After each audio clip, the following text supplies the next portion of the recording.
হবে? আচ্ছা, আজকে আমরা 19 নম্বর সমাধানটা করব। দেখি সবাই, 19 নম্বর অঙ্কটা দেওয়া আছে √3 তার পাওয়ার x + 1 ইকুয়াল ঘনমূল অফ 3 তার পাওয়ার 2x - 1। এইটাকে দেখো লেখা যায় 3 এর পাওয়ার 1/2 তার পাওয়ার কত? x + 1। এটা লেখা যায় 3 এর পাওয়ার 1/3 তার পাওয়ার কত? 2x - 1। এরপর আমাদের একটা সূত্র ছিল পাওয়ার আর পাওয়ার গুণ হয়, পাওয়ার আর পাওয়ার কি হয়? এখানে 3 এর পাওয়ার 1/2 তার পাওয়ার x প্লাস, আবার এখানে 3 এর পাওয়ার 1/3 তার পাওয়ার 2x - 1, তার মানে এটাও পাওয়ার এটাও। তো নিয়ম অনুযায়ী বা সূত্র অনুযায়ী পাওয়ার আর পাওয়ার কি হবে? গুণ হবে। তাহলে এটাকে আমরা লিখতে পারি, দেখো 1/2 আর x + 1 গুণ করলে কি হয়? x + 1/2।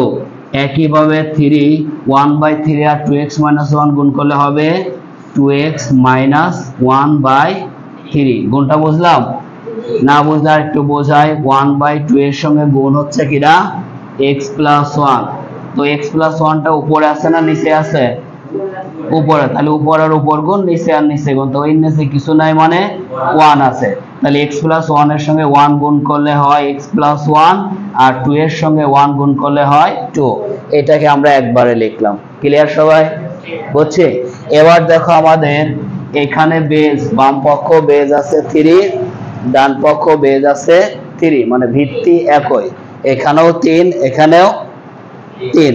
আমাদের একটা সূত্র ছিল যে x এর পাওয়ার a ইকুয়াল x এর পাওয়ার b হলে আমরা এটাকে লিখতে পারি a ইকুয়াল b।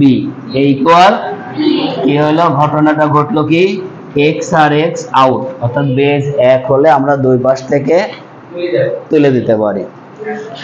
তো সেই সূত্র অনুযায়ী আমরা উভয় পক্ষ থেকে এই 3 তুলে দেব। তাহলে আমরা লিখতে পারি যে x + 1/2 ইকুয়াল 2x - 1/3। বোঝা গেছে? এবার এটা আমরা সমাধান করে x এর মান আর গুণ করি। সমাধান করতে হলে আমাদের প্রথমে আর গুণ করতে হবে। আর গুণ বুঝি? এইটার সঙ্গে এটা গুণ হবে, এইটার সঙ্গে, তাহলে এটা দিয়ে আগে গুণ করি। তাহলে 3x + 3 3 ইকুয়াল 2 দিয়ে গুণ করে 2 × 4x - 2 2। আমরা এটাও আগে করতে পারি, এটা পরে করলে হতো, একই কথা। যেহেতু আমরা কোনটা আমরা বুঝলাম, আর গুণ। আবার আমি দেখাই, 3 এর সঙ্গে x গুণ, 3 এর সঙ্গে 1 গুণ, আবার 2 দিয়ে এটা গুণ করবা, 2 × 4 2 2। আমরা মান বের করব, কিসের মান? x এর মান। কিসের মান? তাহলে এই 4x টা এই পাশে নিয়ে আসবো। তাহলে আমরা লিখতে পারি 3x - 4x ইকুয়াল -2 ওই পাশে থাকবে, এই পাশে +3, ওই পাশে গেলে কি হবে? -3।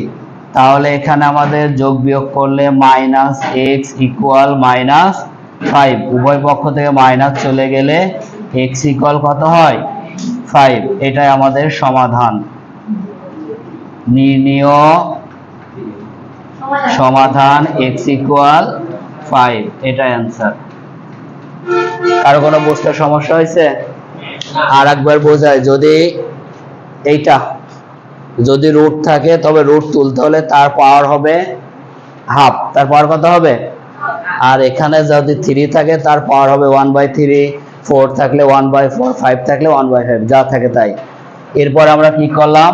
পাওয়ার আর পাওয়ার গুণ করে দিলাম। তাহলে 1/2 আর x + 1 গুণ করলে হয় x + 1/2। আর এখানে একইভাবে 2x - 1 আর 1/3 গুণ করলে 2x - 1/3।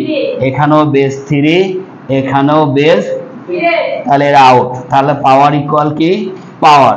এরপর আর গুণ করা। ক্লিয়ার সবাই? এবার একটু তুলে নাও কষ্ট করে।